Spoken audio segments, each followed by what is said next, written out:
ఏం తమ్ముళ్ళు ఏ mic sound కొద్దిగా పెంచు. ఏం తమ్ముళ్ళు హుషారుగా ఉన్నారా?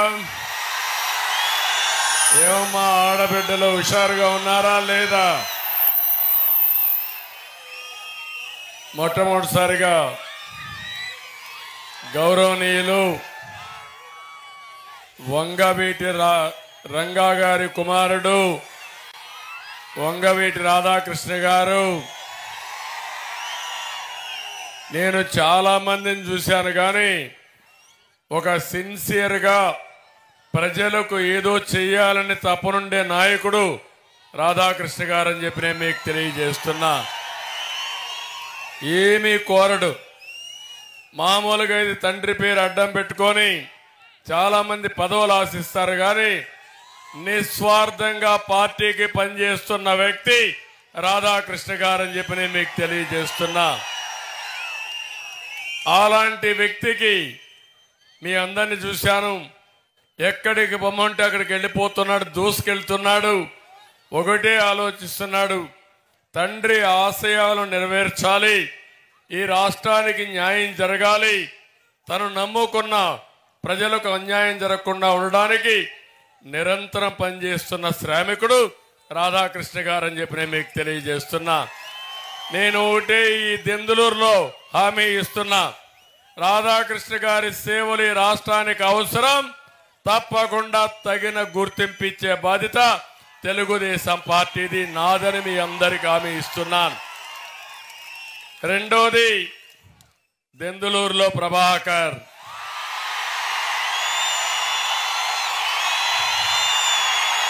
మీరు ఎక్కువ ఈలలేస్తారు, తక్కువ పని చేస్తారు.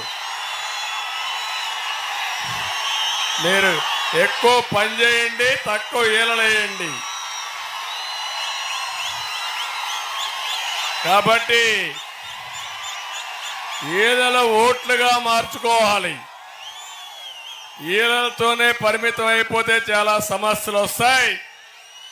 అందుకే మిమ్మల్ని అందరినీ కోరుతున్నా, ఈ దెందులూరు వచ్చే మునిపి ఎన్నికల మేనిఫెస్టో నేను, అదే మారిగా పవన్ కళ్యాణ్ గారు జనసేన నేత ఇద్దరం కలిసి, అదే మారిగా బీజేపీ నాయకుడు సిద్ధార్థ్ సింగ్ తో కలిసి ఈరోజు రిలీజ్ చేశాం. మన ఎన్నికల మేనిఫెస్టో అదిరిపోయింది.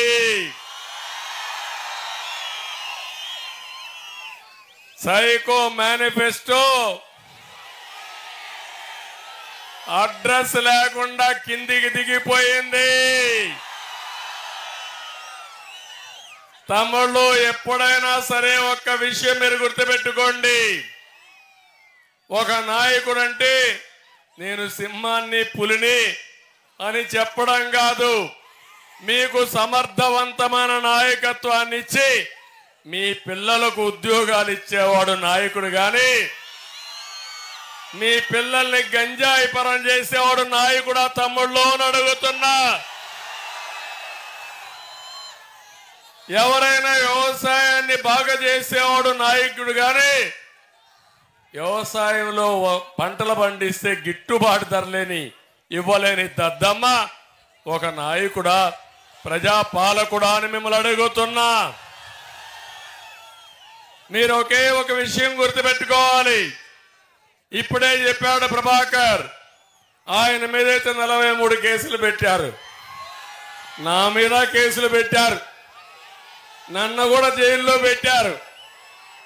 కానీ ఈరోజు మేము పనిచేసేది మీకోసం పనిచేస్తున్నాం, మీ భవిష్యత్తు కోసం పనిచేస్తున్నాం. ఎన్ని ఇబ్బందులు పెట్టినా నిలదొక్కుంటాం, గట్టిగా వస్తాం, మీకు న్యాయం జరిగే వరకు మీకు అండగా ఉంటామని మరొకసారి తెలియజేస్తున్నా. ఇక్కడుండి కార్యకర్తలకు హామీ ఇస్తున్నా, కేసులకు భయపడద్దండి. తప్పుడు కేసులు పెట్టిన వాళ్ళందరికీ శిక్షలు పడతాయి, వదిలిపెట్టను. ఇప్పుడే హామీ ఇస్తున్నా, వడ్డీతో సహా మళ్ళీ చెల్లించే బాధ్యత నాది. ఇంతవరకు నా మంచితనాన్నే చూశారు, నా కఠినత్వాన్ని కూడా చూడబోతున్నారు రాబోయే రోజుల్లో. ఇంకో పక్క నేను ఇక్కడికి వచ్చినప్పుడు ఒకే విషయం మీ అందరికీ విజ్ఞప్తి చేస్తున్నా. ఈరోజు మనం ఒక ఎన్నికల మేనిఫెస్టో రిలీజ్ చేశాం.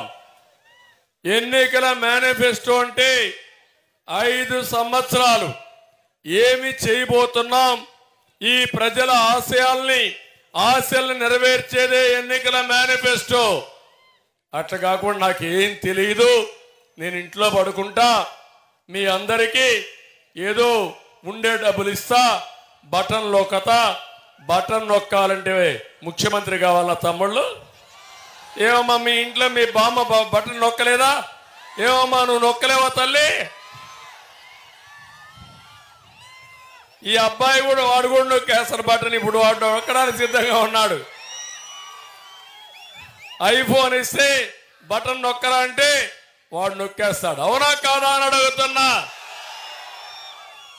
నాయకత్వ పట్టిమ ఉండాలి, నాయకుడికి దూరదృష్టి ఉండాలి, సమర్థవంతమైన పరిపాలన ఇవ్వాలి. పోలీస్ యంత్రాంగాన్ని కానీ, అడ్మినిస్ట్రేషన్ నడిపించేవాడు నాయకుడు కానీ, ఫలితాలు సాధించేవాడు నాయకుడు కానీ మాటలు మాట్లాడేవాడు కాదు. నిన్న ఈరోజు అంటున్నాడు నేనేదో చేయలేనంట, ఈ మగవాడు పెద్ద చేస్తాడంట, పెద్దగా పొడస్తాడంట. ఏం తమ్ముళ్ళు 5 ఏళ్ళు పొడిచాడు కదా, బటన్ నొక్కాడు కదా, ఎత్తిపోయిందా లేదా ఈ రాష్ట్రం? ఏమన్నా మిగిలిందా అని మిమ్మల్ని అడుగుతున్నా నేను. అన్ని రేట్లు బాధుడే బాధుడు. మా తమ్ముళ్ళు మందుబాబులు ఉంటారు. ఒకప్పుడు 200 రూపాయలు క్వార్టర్ బాటిల్, ఇప్పుడు ఎంత తమ్ముళ్ళు? అప్పుడు 40 రూపాయలు అయితే ఇప్పుడు 200. అవునా కాదా? అది కూడా తాగితే కడుపులో మంట, కిక్ ఎక్కదు. రెండో పెగ్గేసుకుంటే, రెండో క్వార్టర్ వేసుకుంటే ఇంకా మీ బాధ అంతా నేను మొత్తం లివర్ అంతా స్పాయిల్ అయిపోయి మీ జీవితాలు ఖరాబ్ అయిపోయి మా ఆడబిడ్డల మంగళ సూత్రాలు తెంచేసిన వ్యక్తి జే బ్రాండ్ సైకో అని మీ అందరికీ తెలియజేస్తున్నా. మనిషికి స్వార్థం ఉంటే మంచిదా తమ్ముళ్ళు అని అడుగుతున్నా మిమ్మల్ని. అబద్ధాలు చెప్పడంలో పిహెచ్డి చేశాడు. ఏ యూనివర్సిటీ చెప్పడు కానీ ఎంత ఘోరంగా ఉంటాడంటే బాధితుల్నే నిందితులు చేసి నిందితుల్ని బాధితులు చేసే రకం. బాబాయిని చంపాడా లేదా అని మిమ్మల్ని అడుగుతున్నా, చంపించారా లేదా అని మిమ్మల్ని అడుగుతున్నా. ఇప్పుడు కేసులు ఎవరి మీద? వివేకానంద రెడ్డి కూతురు పైన కేసులు పెట్టేశారు. ఇప్పుడు కొత్త చట్టం ఒకటి తీసుకొచ్చాడు. అది మీరు చూస్తే జగన్ గ్రాబింగ్ యాక్ట్ ఒకటి తీసుకొచ్చాడు. నేను ఒకటే చెప్తున్నా, నిన్నటి వరకు బలవంతంగా మీ ఆస్తులు రాసుకున్నాడు, రేపటి నుంచి బలవంతంగా కూడా లేదు.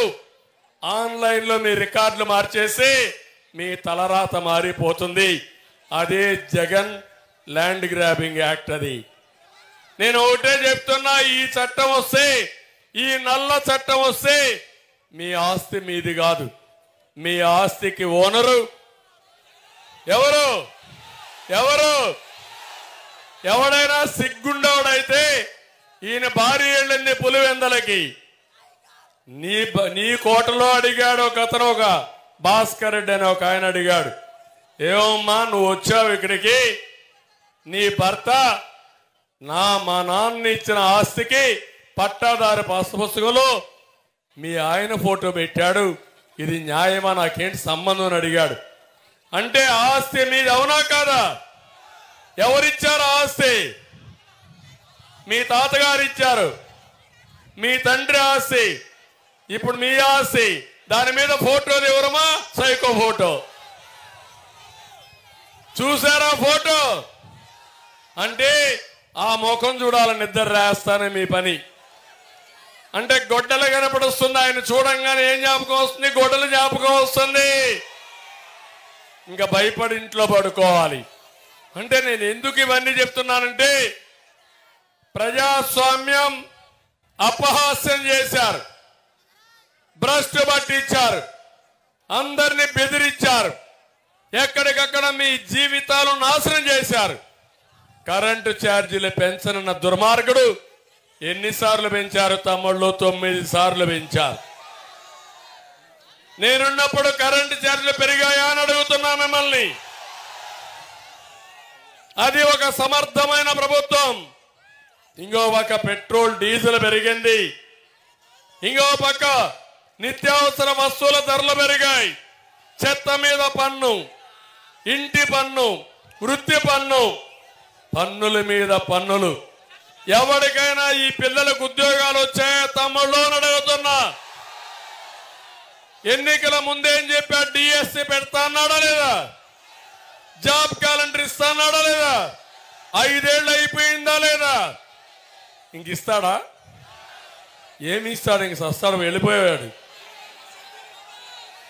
ఇప్పుడు అంటున్నాడు నేనేదో ఆయన చంపేయడానికి ప్రయత్నం చేస్తున్నానంట. బుద్ధి జ్ఞానం ఉండాలా? హత్యా రాజకీయాలు నాకు తెలుసా తమ్ముళ్ళు అని అడుగుతున్నా. నాకు తెలిసింది అభివృద్ధి రాజకీయాలు. వీళ్ళు చేసేది హత్యా రాజకీయాలు. హత్యలు చేసి నేరాలు వేరే వాళ్ళ పైన పెట్టేసి తప్పించుకొని తిరిగే రకం. నేను చేసేది హత్యలు చేసిన వాడిని పోలీసుగా ఇన్వెస్టిగేషన్ చేసి బోనెక్కిచ్చే రాజకీయం నాది. ఆ విషయం గుర్తుపెట్టుకోండి.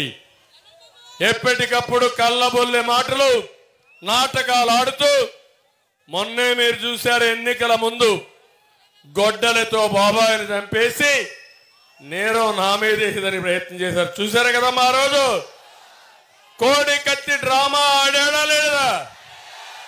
నేను పోయానంటే ఎయిర్పోర్ట్ లో ఆయన మీద కోడి కత్తి ఎత్తుకొని పొడి చేశానంట. నిన్న వచ్చాడు మళ్ళీ గులకరాయి. ఇప్పుడు అందరూ పిల్లలందరూ బ్యాండేజ్ చేసుకొని వస్తున్నారు. ఏమయ్యాను అడిగా, నాకు కూడా గులకరాయి తగ్గించారు. ఇప్పుడు ఆయన గులకరాయి తీసే పరిస్థితికి వచ్చాడు.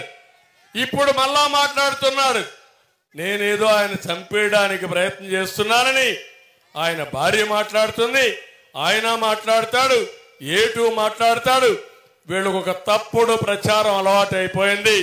ఆ నోటికి గట్టిగా వాతేస్తే తప్ప, శాశ్వతంగా మూస్తే తప్ప సిగ్గురాని మనుషులని చెప్పి నేను మీకు తెలియజేస్తున్నా. మీరు చేసే పనుల్ని ప్రత్యర్థుల పైన పెట్టాలనుకుంటున్నారు. మా ఊర్లో హత్యా రాజకీయాలు లేవే, మా ప్రాంతంలో హత్యా రాజకీయాలు లేవే, ఇక్కడ దెందులూరులో హత్యా రాజకీయాలు ఉన్నాయని మిమ్మల్ని అడుగుతున్నా. పశ్చిమ గోదావరి జిల్లాలో హత్యా రాజకీయాలు ఉన్నాయని మిమ్మల్ని అడుగుతున్నా. ఎందుకు పులివెందుల్లో ఉన్నాయని మిమ్మల్ని అడుగుతున్నా. నువ్వే కారణం అవునా కాదా అని మిమ్మల్ని అడుగుతున్నా. ఇక్కడనే ఒక ఎస్సీ ఒక కారు డ్రైవర్ ని చంపి డోర్ డెలివరీ చేస్తారా? కొవ్వెక్కిపోయిందా మీకు? అంటే ఒక ఎస్సీ కారు డ్రైవర్ ని చంపి డోర్ డెలివరీ చేసి అంత్యక్రియలు చేసుకోమనే ధీమా వచ్చిందా మీకు? మక్కలు ఎరగొట్టేవాడు లేకపోతే ఇలాంటి ఎదవాట్లాడతారు మీరు. అలాంటి వాడిని పక్కన పెట్టుకొని తిరుగుతావా నువ్వు? అంటే ఇవన్నీ కూడా మీరు గుర్తుపెట్టుకోవాల్సింది. ఇవి జరిగితే తమ్ముళ్ళు మీకు భద్రత ఉందా అని మిమ్మల్ని అడుగుతున్నా. మీ పిల్లలకు భద్రత ఉందా అని నేను అడుగుతున్నా. ఈ ఆడబిడ్డలకు భద్రత ఉందా అని నేను అడుగుతున్నా. సత్తా ఉంటే ప్రాజెక్టులు కట్టు. నేను చూశారు మీరు ఇక్కడే పోలవరం, ఏం తమ్ముళ్ళు పోలవరం ప్రాజెక్టు మీరు చూశారు కదా. ఎన్నిసార్లు ఇక్కడికి వచ్చానో చూశారు కదా. ఇక్కడే ఎడమ కుడి కాలవ నేను పరిగెత్తిచ్చా. 1-2 దిక్కల్లో రైతులు సహకరించకపోతే ప్రభాకర్ గుడి చెప్పి వాళ్ళని మెప్పించి డబ్బులు ఇచ్చి కాలువ దూపించిన పార్టీ తెలుగుదేశం పార్టీ. నేను ఒకటే ఆలోచించాను, ఎవరికి అన్యాయం జరగకూడదు, అభివృద్ధి జరగాలి.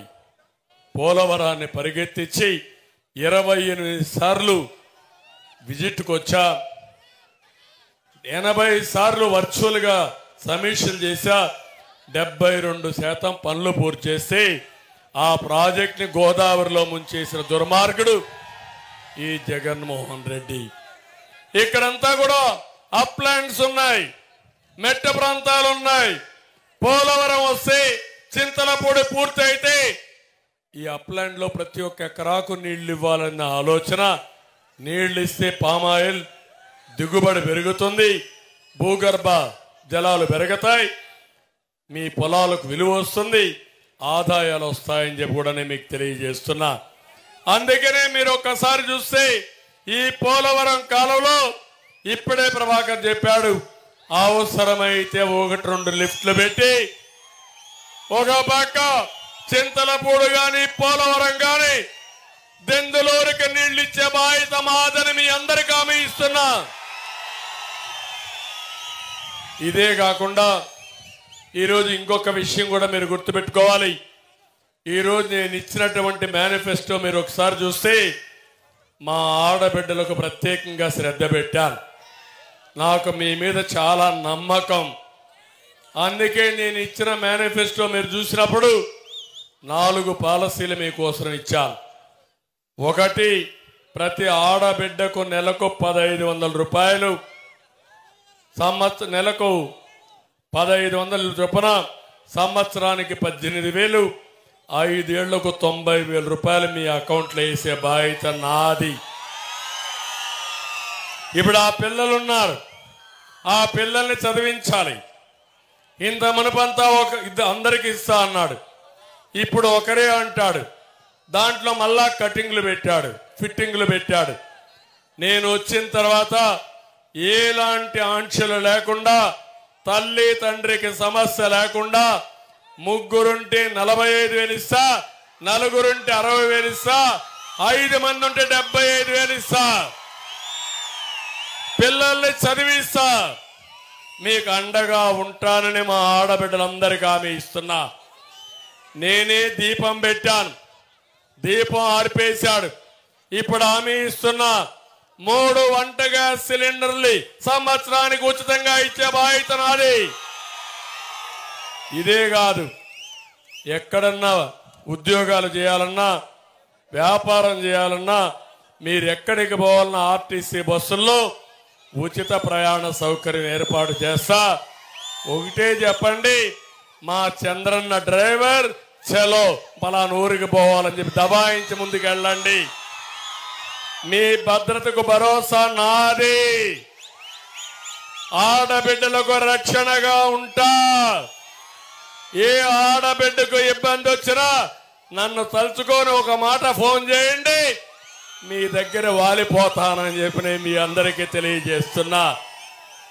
ఒకప్పుడు చేశాను, మళ్ళీ చేస్తాను. ఇప్పుడే హామీ ఇస్తున్నా, జగన్ మారిగా సైకో మారిగా నేను 10 రూపాయలు ఇచ్చి 100 రూపాయలు దోచేయను. నేను అడుగుతున్నా మిమ్మల్ని అందరినీ, 5 ఏళ్లలో మీ ఆదాయం పెరిగిందమ్మా? ఖర్చులు పెరిగాయా లేదా?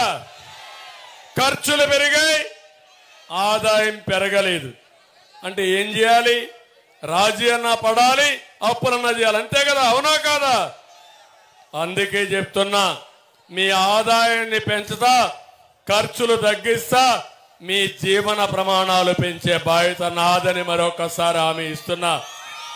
ఇదే కాదు, సైకో చేసే పని మీ ఆదాయాన్ని పెంచడం లేదు,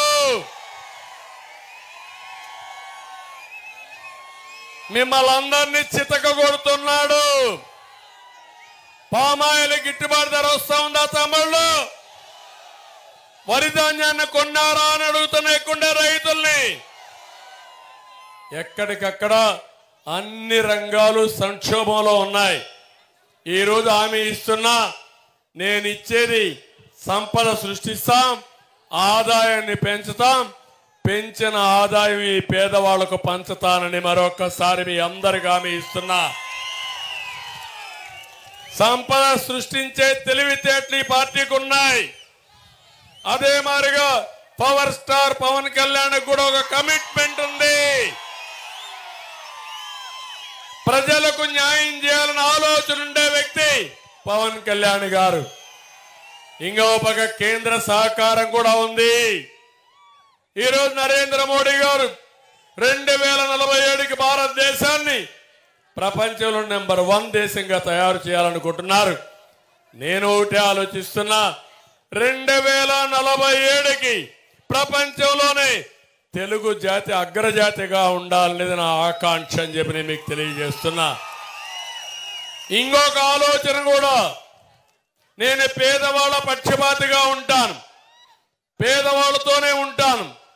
ఎప్పటికప్పుడు మీ కష్టాలు వింటాను, మీ కష్టాలు చూస్తాను. మీ కష్టాల్లో నుంచి పరిష్కార మార్గం కూడా చూపించే బాధ్యత నాదని మీ అందరికీ హామీ ఇస్తున్నా. అందుకే సంపద సృష్టించి ఆదాయాన్ని పెంచి మొట్టమొదటిగా 1500 ఇస్తున్నా, రేపు 2000 ఇస్తా, శక్తి వస్తే 3000 ఇస్తా. పెంచిన డబ్బులు మీకే ఇస్తా వస్తా.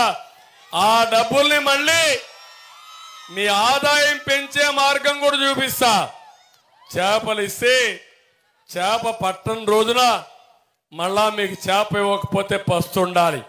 అట్ట కాకుండా చేప పట్టే విధానం కూడా మీకు నేర్పిస్తే, వల కూడా ఇస్తే, నేను ఇచ్చేది అది కలుపుకుంటే మీ జీవితాలు ఆనందంగా ఉంటాయి. అవునా కాదా తల్లి అని మిమ్మల్ని అడుగుతున్నా.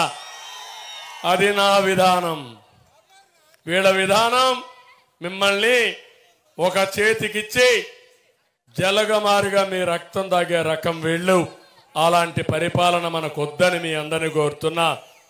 అందుకే తమ్ముళ్ళు, ఇక్కడ మిమ్మల్ని చూస్తే ఇక్కడే ఉండిపోవాలనిపిస్తుంది. కానీ రైతులకు హామీ ఇస్తున్నా, అక్వా రైతులకు ₹50 కరెంట్ ఇస్తాను, పామాయిల్కి మద్దతు ధర ఇప్పిస్తాం, ధాన్యాన్ని కొనుగోలు చేస్తాం. ఇంకో పక్క ప్రతి రైతుకి ₹20,000 ఆర్థిక సహాయం చేస్తాను. మళ్ళీ మీ పామాయిల్కి 90% సబ్సిడీతో డ్రిప్ ఇరిగేషన్ ఇచ్చే బాధ్యత కూడా మాదని మీ అందరికీ హామీ ఇస్తున్నా. ఆధునీకరణలో వ్యవసాయాన్ని కూడా ఆధునీకరణం చేయాల్సిన అవసరం ఉంది. ఇదే కాదు, యువతకు ఒకటి హామీ ఇస్తున్నా, తమిళలో డిఎస్సి పెడతా, మొదటి సంతకం పెడతా, ఉద్యోగాలు ఇస్తా. 20 లక్షల ఉద్యోగాలు 5 ఏళ్లలో ఇచ్చే బాధ్యత మాదని మీ అందరికీ హామీ ఇస్తున్నా. సంవత్సరానికి 4 లక్షలు ఇస్తాం. మీరందరూ పిల్లలంతా అమ్మా నాన్న పైన ఆధారపడకుండా నేనే ₹3,000 నిరుద్యోగ భృతి కింద ఖర్చులకు ఇచ్చే బాధ్యత అని చెప్పి నేను మీకు తెలియజేస్తున్నాను. ఇలాంటి చేసి మిమ్మల్ని ఆదుకుంటాం. ఇక్కడికి వచ్చినప్పుడు చూస్తా ఉంటే, ఇక్కడ దెందులూరులో ఒక ఎమ్మెల్యే ఉన్నాడు. దెందులూరుని దందాల ఊరుగా మార్చేశాడు. లండన్ బాయ్ వచ్చాడు ఇక్కడికి.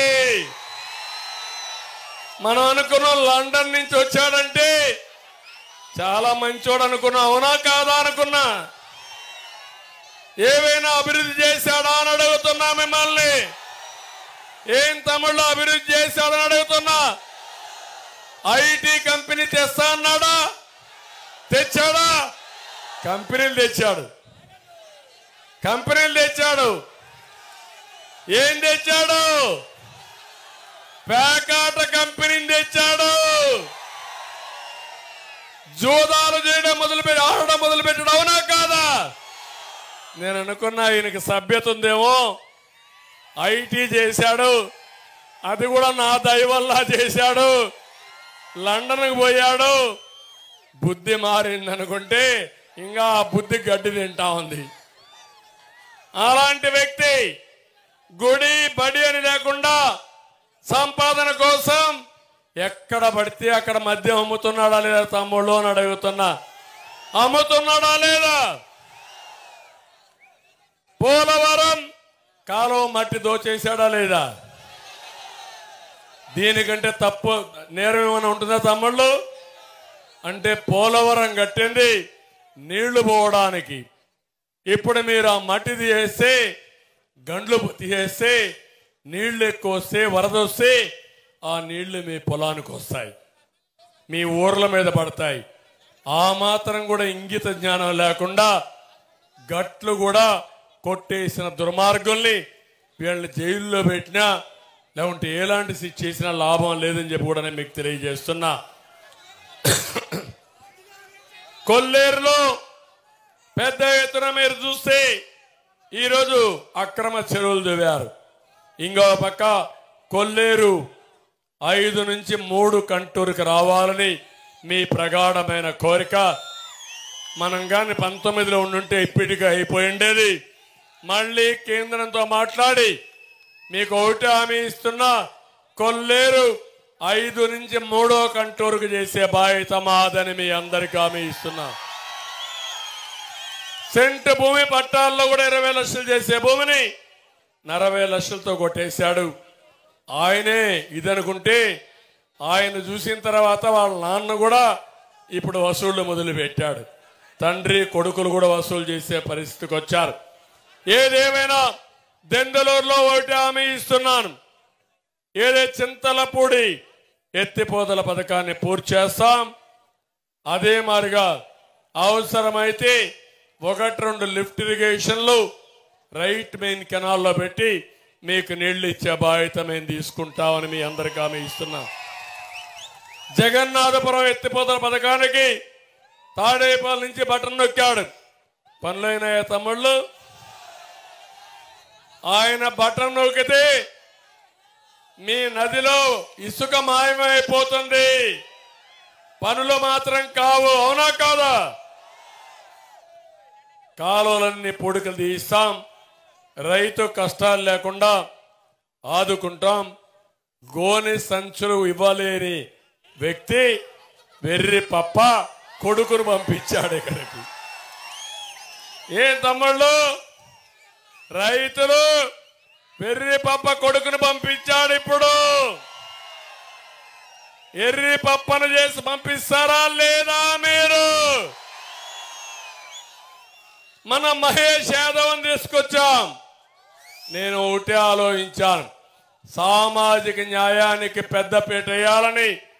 ఒక చదువుకున్న యువకుడు, పరిశ్రమలు పెట్టిన వ్యక్తి, ఆ కులంలో పైకొచ్చిన వ్యక్తి, అలాంటి వ్యక్తి ఇక్కడికి వస్తే మీకు న్యాయం జరుగుతుందనే ఉద్దేశంతో నేను మహేష్ యాదవ్ను పెట్టానని మీ అందరికీ హామీ ఇస్తున్నా. అతనికి బయట ప్రపంచంతో పరిచయాలున్నాయి, పరిశ్రమలు తీసుకొచ్చే శక్తి ఉంది, మీకు అందుబాటులో ఉండే గుణం ఉంది.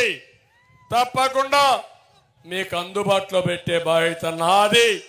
ఇటు ప్రభాకర్, అటు మహేష్ యాదవ్ ఇద్దరికి ఒకటని హామీ ఇస్తున్నా. పనులు చేయించే బాధ్యత నాది, ఓట్లు ఇప్పించి గెలిపించే బాధ్యత మీదని మిమ్మల్ని అడుగుతున్నా. నేను మీ అందరిని అడిగాను, దెందలూరి ప్రభాకర్ గురించి అడిగానా లేదా? ఐవీఆర్ఎస్ లో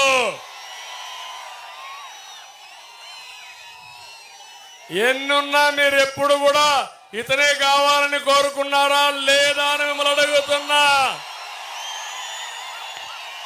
మహేష్ యాదవ్ కూడా అడిగాను, మీరు ఆమోదించిన తర్వాతనే మీ దగ్గరికి పంపించాను. ఇప్పుడు గెలిపిస్తారా లేదా మీరు? ఒక పక్క జన సైనికులు, ఒక పక్క బీజేపీ నాయకులు కార్యకర్తలు, ఇంకో పక్క తెలుగుదేశం పార్టీ కుటుంబ సభ్యులు, ఇంకో పక్క ఎంఆర్పిఎస్. తమలో ఈ రోజే ఎన్నికల మేనిఫెస్టోలో పెట్టాం, జిల్లాల వారీగా మాదిగలకి మాలలకి రిజర్వేషన్ కేటగరైజేషన్ పెట్టే బాధ్యత నాదని మాదిగలకు కూడా హామీ ఇస్తున్నా. అన్ని కులాలకు న్యాయం చేస్తాం, అన్ని మతాలకు న్యాయం చేస్తాం, అన్ని కుటుంబాలకు న్యాయం చేస్తాం. అందరికీ న్యాయం చేసే పార్టీ తెలుగుదేశం పార్టీ ఎన్డీఏ కూటమి ఓట్లేసి గెలిపించండి. మళ్ళీ రాష్ట్రాన్ని పునర్నిర్మాణం చేయాలి. ప్రజలు గెలవాలి. రాష్ట్రం నిలదొక్కోవాలి. మీ భవిష్యత్తు బంగారు భవిష్యత్తు కావాలి. దయచేసి అందరూ కూడా 10 రోజులు మా కోసం పనిచేయండి. 5 సంవత్సరాల రాత్రి పగళ్ళు కష్టపడి మీ రుణం తీర్చుకుంటామని మరొక్కసారి తెలియజేసుకుంటూ అందరికీ నమస్కారాలు. జై హింద్, జై తెలుగుదేశం, జై జనసేన, జై బీజేపీ. Thank you. అందరికీ నమస్కారం.